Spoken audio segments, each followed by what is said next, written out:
All right, so you get home after a long day of work or school, you're really tired, so you grab a candy bar, you take the wrapper off your candy bar and you throw it in the trash, right? You're eating your candy bar and your phone beeps and it says your Amazon package is here. So you rush top speed to the door, right? Grab your Amazon package, rip off the packaging, throw the packaging in the trash, and you admire your order, which in this case is a new toaster. It's not just you doing this, right? It's everyone that's living on your street. It's your neighbors. It's the people in your city, the people in your county, people in your state. Americans generate literally tons of waste through a system that promotes consumption as a means of economic growth. And so where does all this waste go? Well, from a seemingly innocuous candy wrapper to food waste generated in restaurants, millions of tons of our waste ends up at trash incinerators. And the consequence of this is that a few days later, after you put your candy wrapper in the trash can, your waste will be trucked to a nearby sacrifice zone or a community that is targeted for the disproportionate burden of pollution. And your waste, your candy wrapper, will be vaporized into carcinogens and hazardous air pollutants, which will be inhaled by the residents. So Americans generated 292 million tons of municipal solid waste in 2018. Municipal solid waste is household waste. It's the waste that's collected in trash cans and thrown out the curb. Each American generated an average of 5 pounds of municipal solid waste per day. And while the vast majority of this waste is landfilled, a significant portion is also incinerated. So trash incinerators, sometimes misleadingly referred to as waste-to-energy facilities, are inefficient waste management plants that combust municipal solid waste, and they generate electricity, toxic ash, and greenhouse gases, hazardous air pollutants. And far from magically turning waste to energy, incinerators are actually a waste of energy. A study in the Journal of Hazardous Materials found that 3 to 5 times more energy is wasted by not recycling and composting materials burned. Incinerators are also the most expensive way to make energy. The most recent data we have from the Energy Information Administration shows that incinerators are 15 times more expensive to maintain and operate than solar, and 11 times more expensive than coal. So you might be wondering, right, if incinerators are incredibly expensive and they're inefficient, how are they still in business? How are they still cost effective? And the answer to that is subsidies. Millions of dollars of state subsidies. Over 20 states include incineration in their renewable portfolio standards, which are programs designed to increase the use of renewables, and those programs are paid for by utilities and ratepayers. An analysis I did of New Jersey's renewable portfolio standard program found that since 2004, New Jersey utilities and ratepayers have shelled out more than $95 million to prop up these inefficient incinerators. But it's not like, incinerators are giving back to the communities that they're located in by, for example, creating jobs.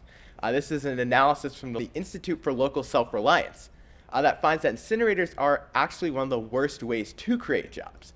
And far from giving back to the local community, we know that incinerators are a major source of pollution. So many environmental groups will charge that incinerators are actually worse than coal plants. And when I first heard this, I was skeptical, right? How could incinerators, which are being classified as renewable energy, how could they be possibly worse than coal? So I actually combined two national EPA emissions inventories, eGrid and the NEI, using 2018 data to try to see which is worse. And this is what I found. I found that incinerators emit 5 times more mercury, which causes cognitive impairment and behavioral issues. Incinerators emit 6 times more lead, which causes anemia and kidney and brain damage. And incinerators emit 27 times more hydrochloric acid, leading to bronchitis and lung cancer.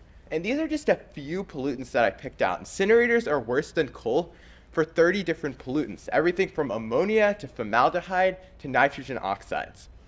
In the same analysis, I also looked at greenhouse gases, in particular carbon dioxide.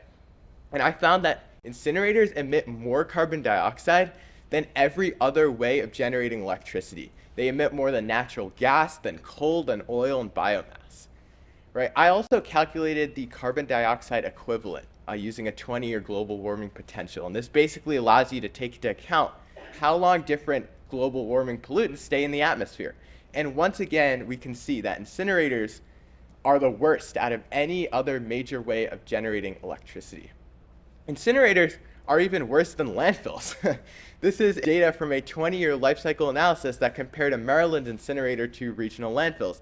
And as you can see, incinerators are worse for greenhouse gases and for health impacts and for health damaging pollutants. And incinerators also generate ash. For every 100 tons of waste burned, 70 tons become air pollution, and 30 tons become toxic ash, which are trucked to landfills. They leach into the groundwater, they fly off of trucks, and often they're used as landfill cover, which further impacts communities because this ash has toxic metals like lead and cadmium in it.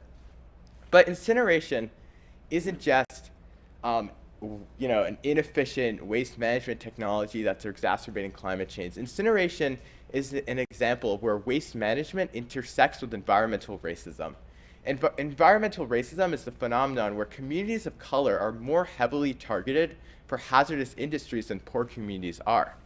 An analysis by the research group Energy Justice found that 80% of the nation's largest incinerators are located in communities where people of color are disproportionately impacted. 80%. So people living in incinerator communities, they're shouldering the burden of our wasteful consumption patterns, and they're paying the price with their health. Numerous health studies have affirmed the fact that people living closer to an incinerator have an increased risk of all types of illnesses, including all types of cancers, respiratory diseases and symptoms, cardiovascular diseases and symptoms, and urinary diseases. So, case in point is Chester City, Pennsylvania.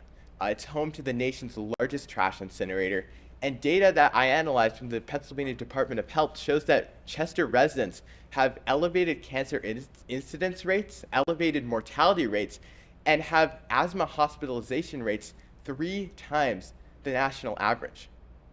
So ultimately, incineration is just another example of how deeply and systemically racism is ingrained in our society. Most of us don't even consider the impact of throwing out something as mundane as a candy wrapper. Yet the waste you generate is actively reinforcing racial disparities. So the good news is that communities impacted are fighting to end incineration and they're building power. You have groups like the Chester Residents Concerned for Quality Living, and they're leading the movement for environmental justice, and they're shaping policy. So what can we do to help groups fight incineration? Well, the number one thing you can do today is find out where your waste is going. So I created a database. It's online at energyjustice.net/waste data. And you can go online, you can put in your county and your state and maybe your town, and you can figure out where your waste is going. Is your waste going to a landfill? Is it going to an incinerator? And if your waste is being burned, you should contact your local solid waste management board or the people that are managing your waste. And you should request that they divert your waste away from the incinerator and towards a better technology. You should educate your friends, your neighbors, and your elected and appointed officials who are representing you. If your school or workplace's waste is being burned, you should contact your director of facilities and request that they negotiate a no incineration clause to divert your waste from the incinerator. As the generators of the waste being burned, it is our responsibility to ensure that we aren't complicit in environmental racism.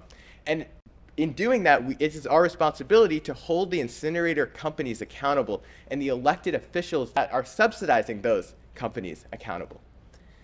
So join me today in taking a stand against incinerators, and together we can take a step towards a more equitable future for all. Thank you.